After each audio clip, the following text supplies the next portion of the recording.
It's finally time to build some rear fenders for this truck. Coming up.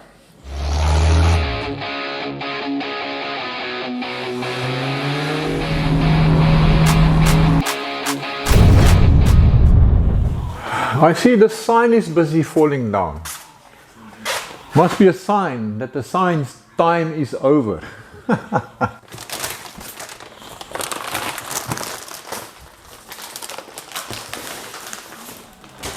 Hey, how's it, jokes, and welcome back to the shop.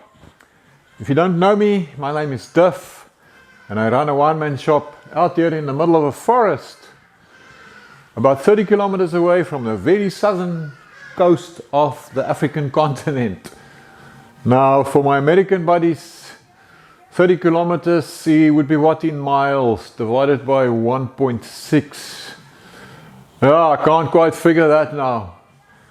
But anyway, let's get going on building some custom fenders for this Hudson Rat Truck of mine.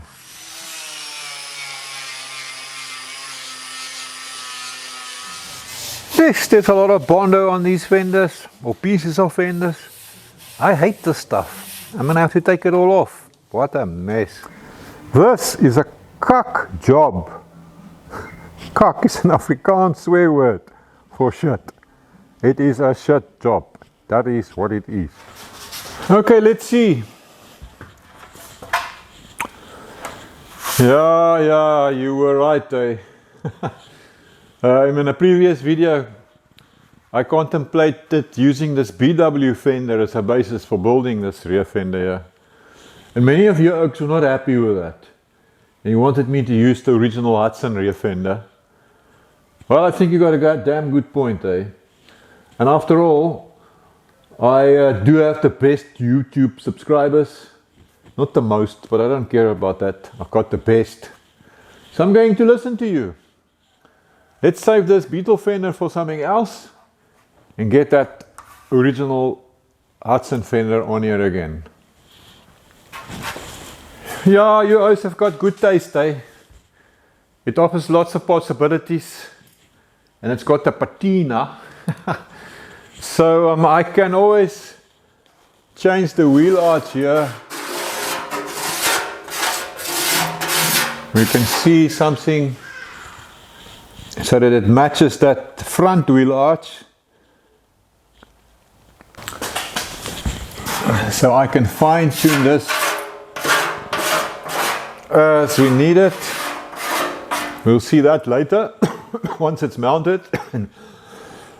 Excuse me. And we can air it up and we can make a call on what we need to cut out here. Here in the back it sticks out too far though, it comes back too far. And when the truck stops right there, I did briefly contemplate making these pointy ends, wings, whatever you want to call them. But I feel this is just too much. So I think what I want to do is pie cut it here somewhere. I don't know, something like that. And move that in some so that it doesn't stick out that far. I'm going to cut it right along this chalked line and then we see what happens, and now we can move that piece in. I'm not going to do that here on the truck. Just now I stick my grinder into the tire. Right, for better or for worse, here we go.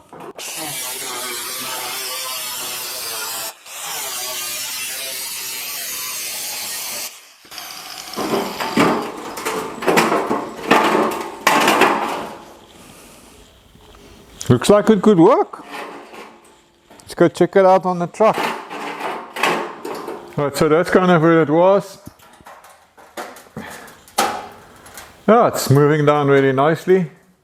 I'm going to have to do a fair bit of manipulation here. Yeah, I think I should start by cutting this off so that I can move it down more. Starting to catch on the floor now. My table is not big enough, so I have to work here on the floor, just like Bad Chad. He likes to use the floor as a workbench. So I've cut this piece off, and it had a lip running along here, which I also cut off so I can get more flexibility here. Now this lip running along here is not original. Original shape was more something to that effect. And now it can move in from here. Something to that effect. Yeah, it's actually going to work quite well. I just need to go and decide how much it needs to move in now. And can fine tune it a little bit from there. But yeah, I think it's actually going to work pretty damn well.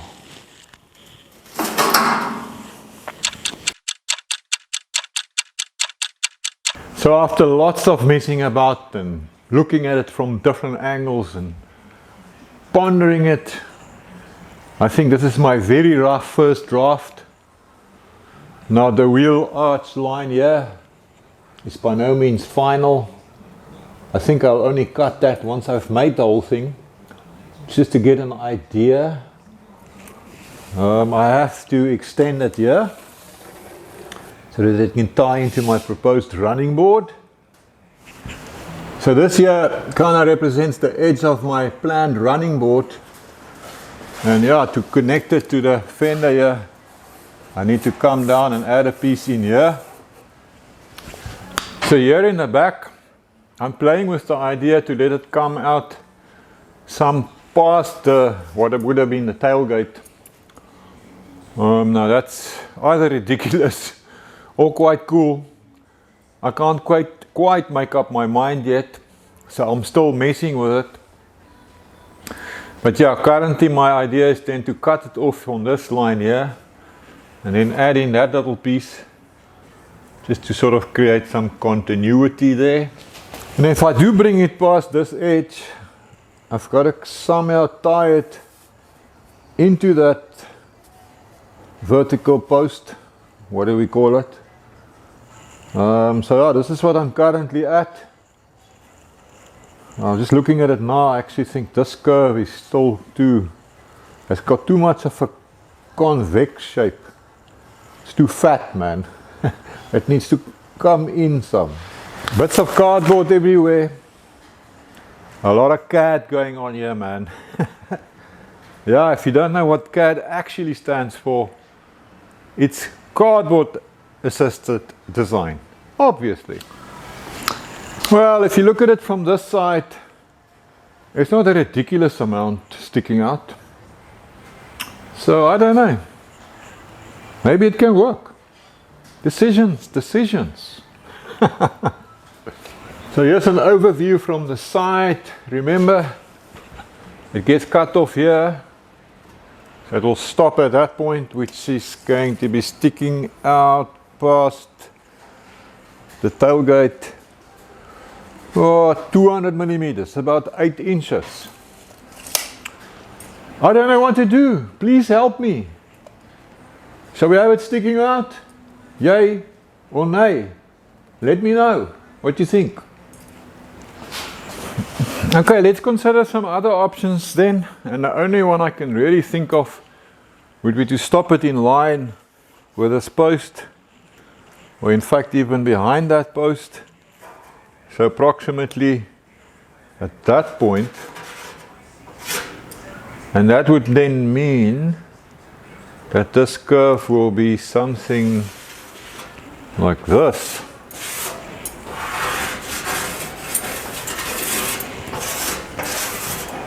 Okay, that might not be quite smooth because I can't really see it from the side, but yeah, just looking at it now, that's going to look horrible, man. I mean, we're losing this whole beautiful back shape of the Hudson fender.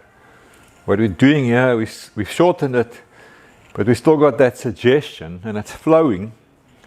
No, I don't like that at all. That looks really crap. My progress is painfully slow at the moment because I only get electricity for a very limited time every day, and that means I can't do any welding. Let me explain to you some of the challenges that we South African citizens are currently facing. So this week, as an example, every day our electricity is completely off from 6 in the morning until 10:30, then again from 2 in the afternoon until 4:30, and then again from 10 o'clock at night until midnight. So this business is called load shedding here. It's essentially a controlled blackout carrying on every day. Now why would that be? Well, here in South Africa we've only got one electricity supplier, so they essentially have a monopoly. They are known as Eskom, the Electricity Supply Commission of South Africa. The bottom line of the whole story is they can't keep up with the demand, so the demand is exceeding supply, so they have to limit electricity usage, and they draw up these schedules where electricity is cut off for certain periods of time, different time slots in different parts of the country. Now why would that be? Well, without me becoming all political and getting angry and pissed off, bottom line, our current government has not been maintaining the system. There's been a lot of corruption. The whole electricity supply network is mismanaged. There's a lot of news about it. I'm sure if you Google the news and you can read about it, you'll see all sorts of stories. So yeah, this is where we're at. Our electricity supply company, the one and only one we have, the monopoly, state-run. That's important to mention. It's run by the state, by the government. Cannot keep up with demand. So consumers have only limited electricity. You can just imagine the impact that has on the economy. And here in my little world, the impact is that I can't weld or use electricity much when I want to. So as a result of the inadequacy of our state-run electricity company, more and more people are looking for ways to become more independent, and they are spending their own money to install solar systems or UPS systems. I've done the same here in this corner of my shop. So up here I've got a 3 kVA Victron inverter. There's a DB box with circuit breakers and fuses and all of that. And then down there is a 5.1 kilowatt hour lithium ion battery.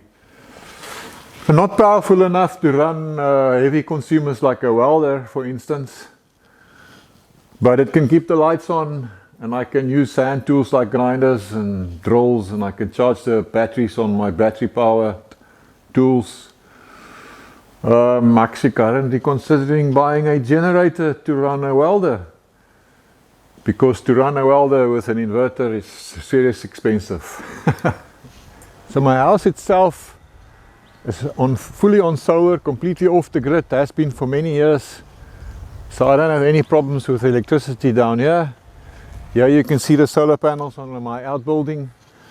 I've recently added 3 more. I still got to mount them on the roof. So I just temporarily standing there on the ground. Another one of those things I still have to do. Now this is the heart of the system that runs my house. Inverters, charge controllers, distribution boxes, fusing, battery bank, the whole works. I installed this about 9 years ago. It's been running non-stop ever since. Very reliable, good equipment. Runs the complete household, vacuum cleaners, kettles, all the appliances that my wife uses, lights, the works. Yeah. Completely independent from any utility provider or electricity provider, doing our own thing, totally off the grid.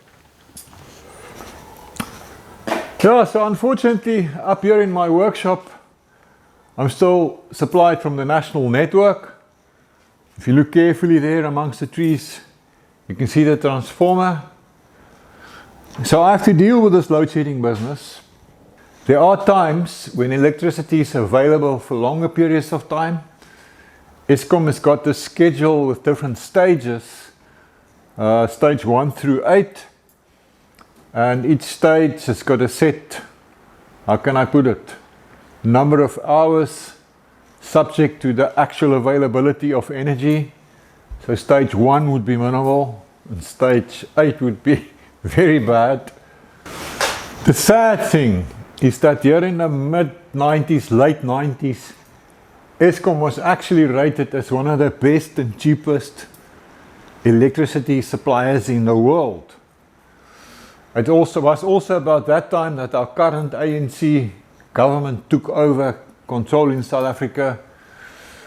Man, and since then, basically all our state-owned enterprises have slowly been driven into the ground by that bunch of corrupt morons. Anyway, enough rambling from my side. I have been using this time to clean my shop a little bit and sort out stuff. So yeah, that's my story for this week. Thanks for hanging out with me. I enjoyed it. I will see you in the next video, where hopefully we can get those back fenders done. Until then, have a lekker one.